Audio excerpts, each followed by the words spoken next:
Hello everyone, welcome to my channel. My name is Gab Sadesar, and today I bring you this painting I made in the uh, digital art program called Procreate. And I normally do my videos in Spanish, but I would like to get to a larger audience, and because many people speak English now, I think I will do this video in English. Sometimes I will still do my videos in Spanish, but that's the reason. So you will watch the process of the painting. Uh, the speed of the painting will be 4 times normal speed, and as I said, I did this painting in Procreate, and it took me about 40 minutes, and it's a little bit more. This time I made like a little bit more abstract painting, or um, kind of sci-fi mixed with fantasy. And uh, I think the interesting thing for me about this painting, um, this painting is kind of like something that I saw in a dream, or not so much in a dream, but just before getting asleep. For me, I normally like I start feeling like I am falling, and then there's like a short period between being conscious and being asleep, in which like I have like very very vivid images, like I can see very vivid images in my head, like kind of like dreaming, but they are like very short. And many of my paintings come from that, and I feel every time I paint something, then it's as if I get access to new ideas and new information. It's kind of strange, like it's kind of like if I make that painting, or if I try to make maybe a story about my dream or something, then the next night, or the next week, then I get like uh, I get more like they become more frequent, these kind of very short dreams, and that's very peculiar. I don't know why that happens.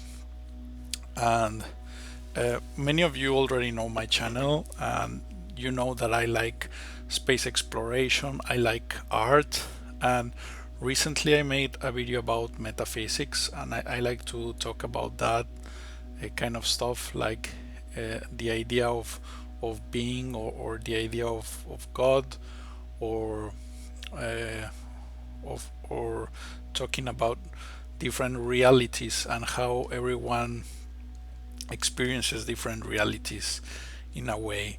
So I like kind of like philosophical things, and that's, I don't know, like my channel, I think it's like very different because it's more based on a very personal experience. Like I do not try specifically to impress anybody. Like many YouTube channels today, they try to make their audience happy, and for me that's not the point of YouTube. Like I started my channel almost 10 years ago, and sometimes I try to imitate other YouTubers, but for me that becomes very boring very fast.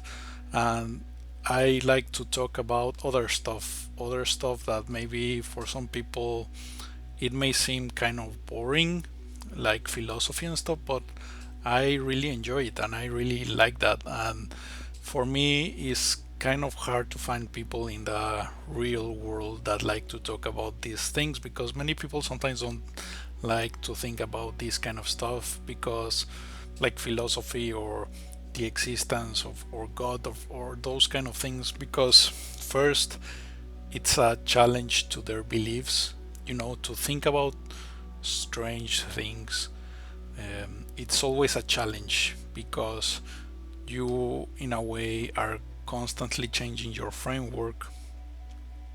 You're changing your mindset, and that it takes a toll.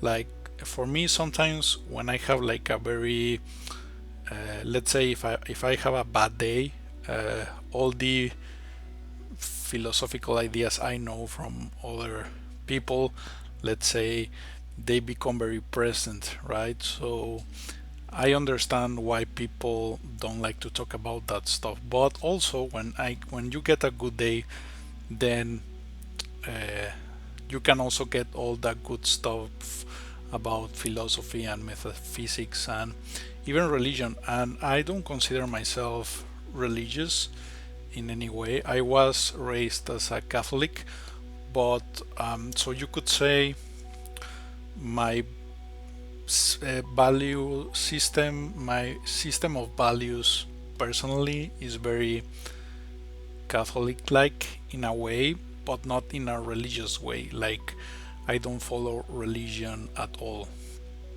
Um, However, I have become interested over time in, uh, for example, I talk a lot about this guy called Jordan Peterson. He's a Canadian clinical psychologist, and um, he talks about so many things, right? But he talks about how the Western society of today is still based on the Judeo-Christian religion in a huge part, like our values and our trusts, and many of our ideas are based on that.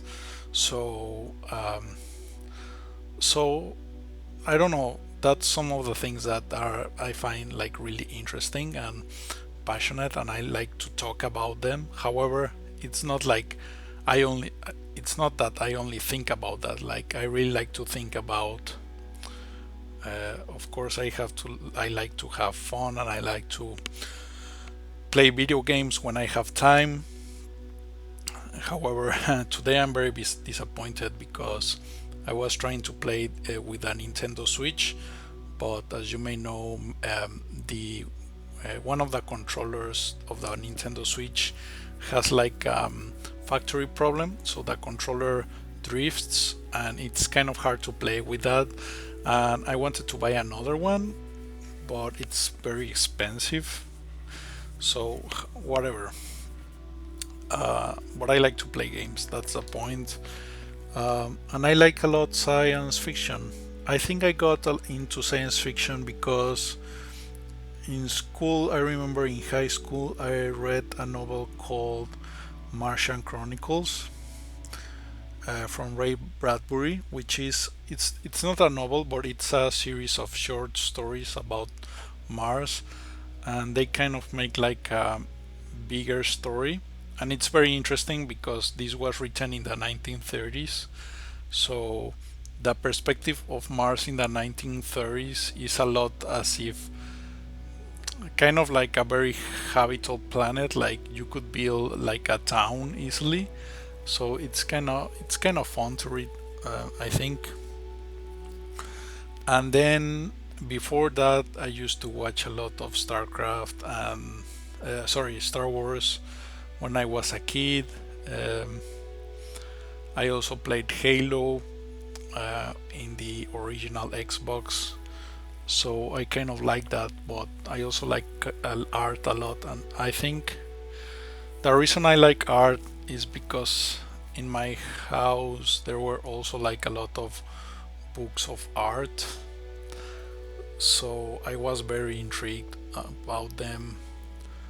But I also like science and aviation, so I don't know, like the mix of all those things. And oh well, and I also like architecture. Actually, I studied architecture, so the reason I'm talking and saying all of this is because maybe that gives you some kind of context about this painting, and maybe uh, all of that makes you find that painting maybe more interesting, or maybe it will become less mysterious because when someone explains to you a painting it kind of becomes less mysterious, right? But maybe not. Maybe you like it more. But yeah, so that's that's why I think I was telling about myself, so that you understand more about myself, and that gives you a little bit of a bigger context um, about my YouTube channel, so that you can understand what's my channel about. Because I don't even know what it is, what's my channel about. It's kind of like I would say like a diary of ideas, but there's really no timeline. I guess the only timeline is the YouTube timeline. Like you can see when each video was uploaded, and you can see how there has been like a progress um, of my ideas over time. So this is a painting. I also uploaded it to Instagram. I have an Instagram account which I will share here, which is also called, it's called The Space Architect. So you can see some of my drawings and paintings there. And yeah, like the painting is also part of that story. Like it's hard for me to isolate ideas, because I have them all connected somehow. And I also tend to talk, I start talking about something, and I end up talking about something else. So sometimes for me it's kind of hard to focus, but my paintings help me that, let's say, that ecology of ideas, they kind of merge in a painting somehow. So that's why I'm kind of documenting this, so maybe some people maybe can find it interesting. So I will leave that video here. Please subscribe to my channel if you like this. Sometimes I make tutorials, but more recently I mostly just make paintings and I just talk about random stuff. But if you like this kind of content, subscribe to my channel. Thanks again, and see you next time. Bye bye.